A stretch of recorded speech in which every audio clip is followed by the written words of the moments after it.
C'est une dinguerie de voir à quel point tout le monde s'en fout de Beraldo. J'ai l'impression que même la majorité des supporters du PSG l'ont oublié. Et moi, j'en ai déjà beaucoup parlé. Et malgré tout, je vais en rajouter une couche parce que c'est un joueur qui m'intéresse particulièrement. Salut tout le monde, c'est TMF. Et pourquoi tout le monde s'en fout de Beraldo? Est-ce que son avenir est compromis au Paris Saint-Germain? Qu'est-ce qu'il faut espérer pour la suite? Alors évidemment, tous les supporters du Paris Saint-Germain n'ont pas oublié Beraldo. Reste que c'était un grand sujet de débat qui déchaînait les passions il y a de ça quelques temps.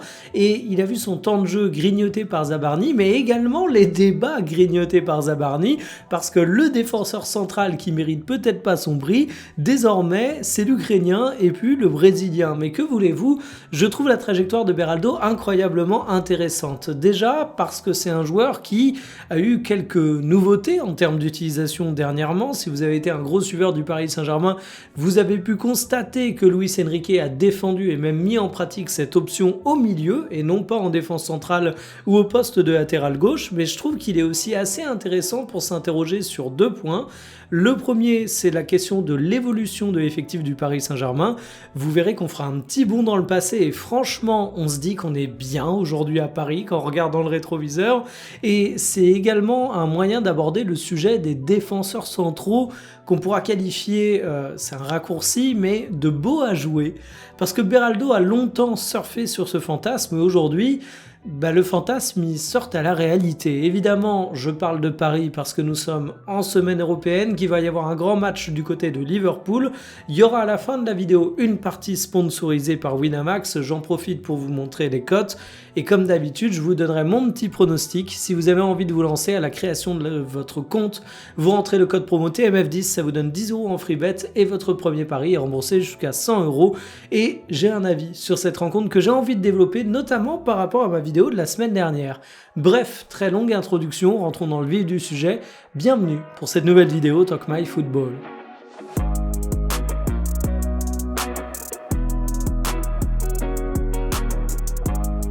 Au départ, Beraldo, c'est un joueur qui a été recruté pour une vingtaine de millions d'euros au cours de l'hiver 2024 par le Paris Saint-Germain. Ça fait donc, mine de rien, 2 ans et demi qu'il est à Paris, et je sais pas comment vous prenez cette information, vous en avez sûrement déjà conscience, mais moi, le fait de le formaliser, de le dire verbalement, de vraiment marquer noir sur blanc sur mon petit script que ça fait 2 ans et demi qu'il est au PSG, j'ai pris un coup de vieux parce que j'ai l'impression que c'est encore hier qu'il débarquait. C'est un joueur qui est arrivé en France avec assez peu de notoriété pour la majorité des suiveurs du foot, puisqu'il venait directement du Brésil, mais il avait une étiquette assez prestigieuse, celle de grand espoir du pays du football. À ce poste-là, autant vous dire que forcément, ça a amené un petit peu de hype. Et au Paris Saint-Germain, il n'a pas débarqué pour rien, parce que dès sa première demi-saison parisienne, il a eu beaucoup de minutes de jeu, regardez ça, c'était 1800 minutes, une option majeure, t'avais pas de Pacho à l'époque, Marquinhos n'avait joué que 2875 minutes durant cette saison à cause de quelques blessures, et tes centraux, c'était Kimpembe, évidemment absent, Danilo repositionné, Skriniar, et celui que vous voyez pas dans la liste, c'est Lucas Hernandez, considéré comme un latéral gauche, mais qui dépannait bien évidemment en charnière centrale. Donc en fait, tu avais avec Lucas Beraldo une option supplémentaire qui était nécessaire en termes de quantité de joueurs, mais qui était également intéressante sur le fond parce qu'on a très vite catalogué Beraldo, et à raison, comme un défenseur central qui n'était pas un bourrin, qui était un ami du ballon et qui offrait des possibilités techniques un peu différenciantes des précédents noms que je vous ai cités. Et oui, on avait régulièrement à cette époque des charnières Skriniar-Danilo. Ça fait super bizarre de vous l'évoquer, j'ai l'impression que je parle d'une époque sombre et lointaine, alors que finalement, tout n'était pas sombre non plus au Paris Saint-Germain à cette époque, et surtout, c'est pas si lointain que ça. Donc ça, c'est la situation de départ. Il profitait aussi du fait de pouvoir jouer latéral gauche, et puis il y a la saison dernière où il joue une nouvelle fois beaucoup, je vous remets ces minutes, 2451 en saison régulière, 2783 même si on compte la Coupe du Monde des clubs. L'été se termine alors sur des rumeurs assez insistantes de départ, mais que nini, il n'en est rien, Beraldo reste au Paris Saint-Germain. Beraldo est resté au PSG, mais cette saison, il y a quelques problèmes. Et le premier, c'est Zabarny, ou tout du moins, c'est un problème pour Beraldo parce que Zabarny lui a mangé bon nombre de minutes de jeu. Si on regarde la petite fiche de cette saison, eh bien, ça fait 1120 minutes de jeu pour Beraldo jusqu'à présent. C'est nettement moins que l'année dernière. Et pire encore, sur 2026, il joue encore moins qu'au début de saison. Et pour aggraver la situation, c'est pas parce qu'il est blessé, parce que parfois, tu as des joueurs qui ont un temps de jeu en recul à cause de ça. Non, il est pleinement opérationnel, c'est juste parce qu'il se fait manger par l'Ukrainien, parce qu'on critique beaucoup Zabarny, on espérait peut-être de sa part un peu plus de performance chez certains supporters du PSG, mais en termes de quantité de minutes de jeu, dès sa première saison, on peut dire que le défenseur central trouve sa place. Il dispute beaucoup plus de matchs que notre cher Beraldo, il en est déjà à 2275 minutes. Encore une fois, jugé décevant, mais il a sa place. Et il y a Lucas Hernandez également qui fait son retour.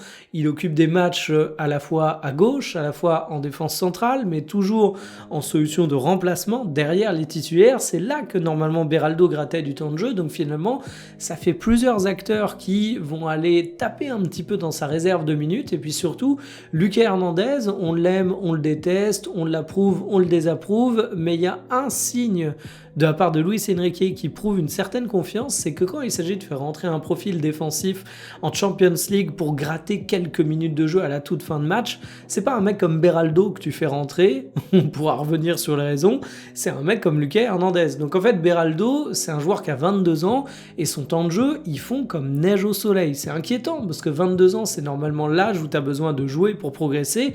Et justement, les espoirs de progression, c'est ce qui animait un petit peu la cause des défenseurs de Beraldo. Beraldo, ça a toujours été considéré comme un diamant à l'état brut. Un défenseur central qui avait une très bonne vision du jeu, qui avait des qualités techniques assez évidentes, mais qui avait besoin de se faire un petit peu le cuir, de prendre un petit peu d'expérience pour améliorer ses interventions défensives. C'était pas dramatique, parce que finalement, quand t'as la vingtaine et que t'es défenseur central, t'as 15 ans de très haut niveau devant toi, c'est un poste où tu peux arriver à maturité relativement tard et où tu as besoin d'emmagasiner l'expérience à travers des grandes rencontres pour arrêter de faire un petit peu de conneries. Mais depuis son arrivée à Paris, on peut pas dire que Beraldo ait pris de l'expérience, ou plutôt il a pris de l'expérience, mais il en a visiblement pas pris tous les enseignements. Ça reste un joueur où on peut toujours reprocher son manque de constance défensive et où sa fiabilité est toujours jugée moindre que celle d'un Lucas Hernandez quand il s'agit de rentrer durant quelques minutes en Ligue des Champions par exemple. Et ça, c'est un peu le point qui est inquiétant en fait pour Beraldo aujourd'hui. C'est que c'est un joueur qui ne donne pas l'impression de progresser de façon majeure. C'est un joueur qui voit ses minutes de jeu être drastiquement réduites au Paris Saint-Germain. C'est un joueur qui semble tout simplement plus avoir trop sa place dans le projet.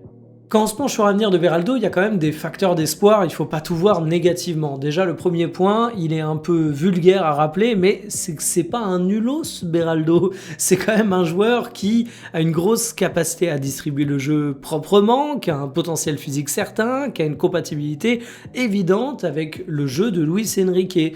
C'est un mec qui, quand tu le mets dans une équipe dominante, qui a la possession, répond parfaitement au cahier des charges du défenseur central moderne qui est capable de prendre sa responsabilité et de toucher beaucoup de ballons par match et de pas simplement avoir un profil de stopper. Et d'ailleurs, il est tellement considéré comme un joueur qui peut être intéressant dans la construction qu'il a été essayé en entrant face à Nice, mais même en titulaire face à Toulouse, comme un milieu de terrain. Et là, c'est le deuxième point intéressant pour Beraldo au Paris Saint-Germain, parce que au-delà de l'appréciation de ses performances sur lesquelles on va revenir, il y a ce que dit Luis Enrique, et Luis Enrique a été très clair là-dessus, il apprécie la polyvalence du joueur, on le connaissait déjà défenseur central, latéral gauche, mais désormais, il semble être considéré comme une option viable au milieu de terrain. Et justement, si on s'attarde un peu sur ce qu'il a donné face à Toulouse, moi j'ai plutôt bien apprécié son match en fait. Ça a été un match où il y a eu une bonne capacité à distribuer le jeu justement, mais aussi au milieu de terrain, à temporiser, à sentir les mouvements de son équipe. Alors évidemment, c'est un joueur qui parfois peut être un peu lent, évidemment, c'est un joueur qui a encore des réflexes de défenseur central, tu vas avoir besoin de temps pour qu'il puisse donner des choses intéressantes à ce poste, mais quand on s'interroge sur les options que peut avoir Beraldo à l'avenir, l'imaginer avoir de plus en plus de minutes au milieu de terrain, ça semble quasiment une évidence en fait. t'as un mec qui lit bien le jeu, qui est hyper bon techniquement, qui est assez élégant à voir jouer. Évidemment, en tant que numéro 6 dans une équipe comme le Paris Saint-Germain, ça peut donner quelque chose qui donne envie d'en voir plus. Mais est-ce que ça suffira? C'est la grande question. Et en fait, là, la question que je me pose, ce sont les ambitions de Beraldo. Dans les rumeurs de départ qu'il y avait de Beraldo au cours de ce mercato estival, juste ou injuste, fondé ou pas fondé, chacun sera son avis, mais il y avait le côté, il a peut-être envie de jouer un peu plus de minutes de jeu importantes. C'est-à-dire que l'année dernière, évidemment, Beraldo a beaucoup joué, mais c'est un peu comme vous, dans votre club amateur, ça vous fait une belle jambe de jouer les minutes qui comptent pas, vous avez surtout envie de compter les matchs qui comptent. De jouer les matchs qui comptent, pardon. Si vous sortez au moment décisif, ça va vous faire chier. C'est un peu la même chose pour Beraldo. Jouer la Coupe de France, jouer les petits poussets de Ligue 1, c'était une chose, mais on peut comprendre qu'un joueur comme lui ait envie de jouer la Champions League et envie d'une place de titulaire. Alors, est-ce que c'est vrai ou pas? Je sais pas, mais en tout cas, ça pourrait être une envie fondée. Et ça, c'est sûr que même les perspectives d'amélioration de sa situation que je vois au PSG, elles passent pas par un poste de titulaire, elles passent par une plus grande polyvalence qui l'amène à être le premier remplaçant à pas mal d'endroits, même en étant optimiste. Se pose alors la question d'une vente. Et là, je dois dire que, je vais peut-être en surprendre certains, mais le PSG est gagnant quoi qu'il arrive en fait. Beraldo, il a été recruté 20 millions d'euros au cours de l'hiver 2024. Aujourd'hui, il est estimé, vous le voyez, 20 millions d'euros. Encore une fois, il est sous contrat jusqu'en 2028, donc tu es encore en position de force pour négocier un transfert. Et est-ce que 20 millions d'euros pour Beraldo, ça m'apparaît comme étant délirant? Pas du tout. Moi, j'ai vu des défenseurs centraux partir à 20 millions d'euros et être nettement moins intéressants que Beraldo. Donc je pense même que le Paris Saint-Germain pourrait réussir à le vendre pour un peu plus que ça. Ça veut dire faire un bénéfice sur le transfert de ce joueur qui t'a rendu des services et qui aujourd'hui est dans une situation où il est peut-être un peu moins valorisable. Franchement, t'es gagnant sur toute la ligne. Donc en fait, le dossier Beraldo du côté du PSG, ça va être un dossier pour moi d'opportunité. Est-ce que sur le marché des transferts, tu peux trouver un homme de complément d'effectifs qui peut être aussi intéressant que Beraldo? Parce que mine de rien, le PSG a pas forcément besoin pour remplacer Beraldo d'un top joueur. Mais le problème que peut poser le remplacement de Beraldo, c'est que Beraldo, il peut dépanner au centre, il peut dépanner à gauche, il peut dépanner au milieu de terrain. Ça fait quand même un couteau suisse qui est fort pratique à avoir dans ton effectif. Mais en attendant, moi je trouve que c'est un dossier qui est plutôt bien géré, que c'est un dossier qui est plutôt intéressant, et que même si le joueur te pète entre les doigts et qui force son départ, t'en tireras une somme qui fait que, moi, Beraldo, s'il part cet été, je me dis qu'au final, ça n'aura pas été un passage fondamentalement raté, même s'il n'aura pas forcément répondu à tous les espoirs. Passons maintenant à la rencontre face à Liverpool et franchement, j'ai envie de revenir avant toute chose très rapidement sur la vidéo que j'avais fait la semaine dernière où je parlais du fait d'avoir de la surconfiance pour le Paris Saint-Germain, où je disais que c'était évidemment pas le PSG qui avait cette surconfiance, c'était plus l'environnement médiatique autour de Paris et que les joueurs et l'entraîneur, eux, étaient très humbles. Mais que malgré tout, il fallait pas tomber dans la fausse humilité et que, en tant que commentateur, si on parlait du PSG face à Liverpool, fallait aussi reconnaître que Paris était le grand favori. Bon, ça n'a pas manqué, le Paris Saint-Germain l'a emporté à domicile et franchement, je pense qu'on peut tous dire que c'est une victoire amplement méritée. J'ai lu la presse anglaise après cette rencontre, il faut quand même se rendre compte d'à quel point le PSG est décrit comme étant infiniment supérieur à Liverpool. Alors tout espoir n'est pas perdu au match aller, au match retour, on va y revenir, mais vraiment il n'y avait pas de débat en fait. Et c'est vraiment en France où on tombe vite dans le PSG est absolument incroyable, on en fait peut-être un petit peu trop parfois sur le côté prétentieux dans la manière de présenter les choses, et à contrario le côté on a trop de confiance, ça va nous retomber sur la gueule. Non, le PSG est une des équipes favoris, c'est normal et ils ont tenu leur statut. Alors est-ce que ça peut faire un renversement de situation à Liverpool? Bon je vous remets les codes dans une partie sponsorisée par Winamax. Je vous rappelle qu'il y a le code promo TMF10, c'est le lien en description.